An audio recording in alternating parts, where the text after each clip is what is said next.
Stranger things एक popular American science fiction and horror web series है जिसे Netflix पर 2016 में रिलीज किया गया था। इस सीरीज के अब तक 4 सीजन आ चुके हैं और पांचवा सीजन जल्दी ही आने वाला है। इसलिए आज मैं आपको इस सीरीज से जुड़े कुछ ऐसे फैक्ट्स के बारे में बताऊंगा जो आपका दिमाग हिला के रख देंगे।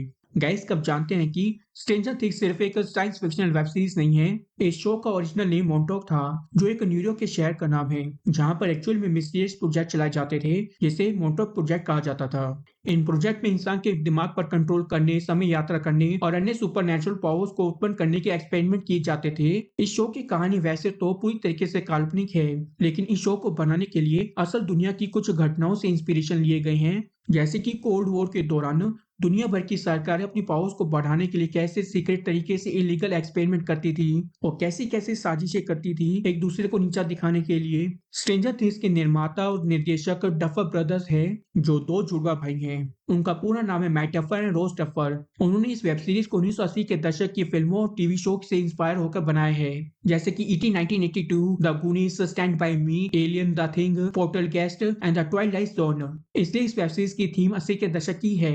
स्ट्रेंजर थिंग्स की कहानी एक काल्पनिक शहर हॉकिंस में सेट है, जो इंडियाना राज्य के ग्रामीण क्षेत्र में स्थित है।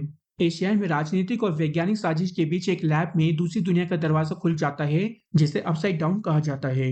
और यहाँ से कहानी में नया मोड़ आता है। अपसाइड डाउन डायमेंशन में खतरनाक और डरावना राक्षस रहता है, जिसे डेमोगोडन कहा जाता है, जो अपने डायमेंशन से हमारे डायमेंशन में आ जाता है और वह विल बायस नाम के एक बच्चे को अपनी दुनिया में ले जाता है। और शहर में हर कोई विल बायस को ढूंढ रहा होता है, लेकिन जब सच्चाई सामने आती है तो सबकी हवा टाइट हो जाती है।